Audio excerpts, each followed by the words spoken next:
We are told a story. It begins early. In the classroom.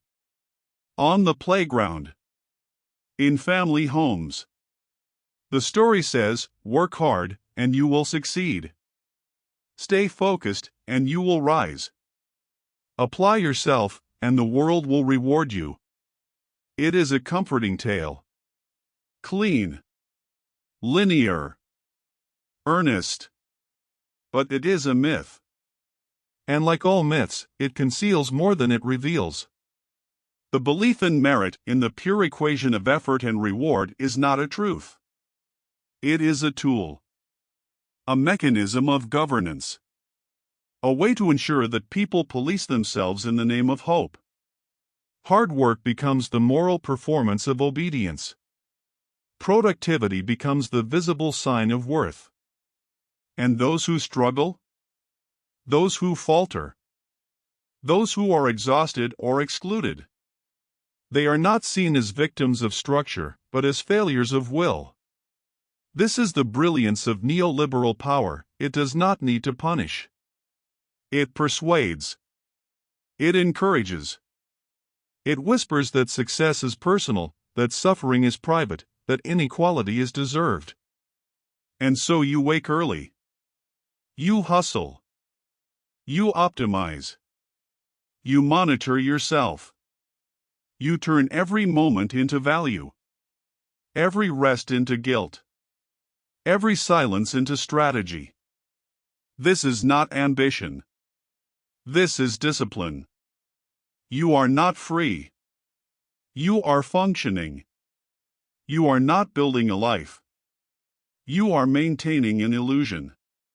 The workplace, the school, the digital platform all demand visibility. They ask not simply for outcomes, but for evidence of effort. For passion. For commitment. For grind. And what do you receive in return? More work. More goals. More expectations. The bar always moves. The finish line never arrives. And you keep running. Because you have internalized the belief that to stop is to fail. You are your own supervisor. Your own motivator. Your own enforcer. You have become a self-regulating unit of productivity. This is not empowerment. This is surveillance, turned inward. You do not need cameras. You do not need managers. You carry the gaze within you. You count your steps. You track your time. You brand yourself as a product. You live in fear of being seen as lazy, as unmotivated, as unworthy. And so we must ask, who benefits from this? Who gains when entire populations spend their lives proving their worth through exhaustion? Who profits when you mistake burnout for virtue? Who wins when your greatest fear is not poverty, but appearing unproductive? Meritocracy is not justice. It is camouflage. It hides privilege behind the mask of effort. It turns systemic advantage into personal narrative. And it teaches the excluded to blame themselves. You are not failing. The system is designed to make you feel as though you are. You are not behind. The race was rigged before you began. And still, you run. Let me say this clearly, hard work is not the problem. But when hard work becomes a religion, a virtue, a metric of morality, it becomes a cage. You are not lazy. You are tired. You are not broken. You are being used. You do not need to do more. You need to be free. Let me ask you this. What might your life look like if you stopped performing productivity and started reclaiming rest? Isn't it strange that in a world overflowing with movement, we find it so difficult to be still?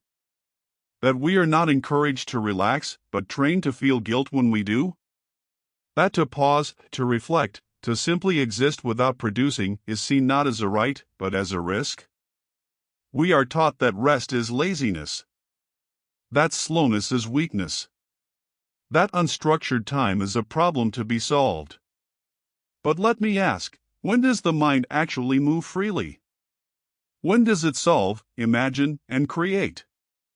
Not under pressure. Not in back-to-back meetings. Not during email marathons or productivity sprints. The brain, like the soul, expands in stillness. And yet, the conditions for thinking have been eroded. We confuse motion with meaning, activity with achievement, busyness with brilliance. Even at the top, the CEO, the director, the strategist title suggests leadership, clarity, insight. But their days are packed with briefings, calls, targets, noise. They are not thinking. They are circulating. They are, as all of us are, trapped in the cult of busyness, mistaking acceleration for progress. And when there is a moment of slowness, we panic. We wonder, am I doing enough? Shouldn't I be working? As if stillness is suspicious. As if leisure is moral failure. We internalize this from childhood. Children must not simply learn, they must compete. Not simply attend, but excel.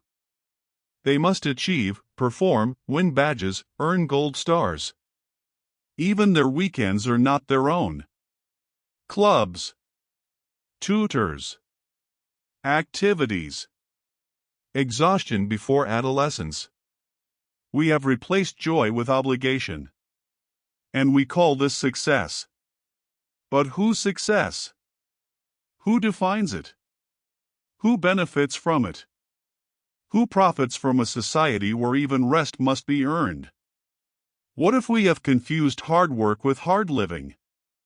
What if the ability to meet one's needs peacefully, to think clearly, to breathe deeply, what if that is success? Not a corner office. Not a six-figure title. Not a calendar without gaps.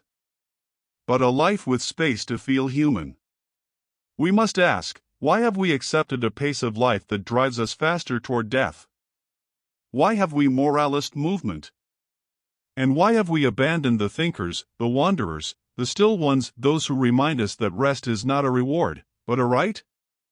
Let me leave you with this. When was the last time you sat in silence, without guilt, without purpose, and allowed your mind to simply think? And why did that feel like rebellion?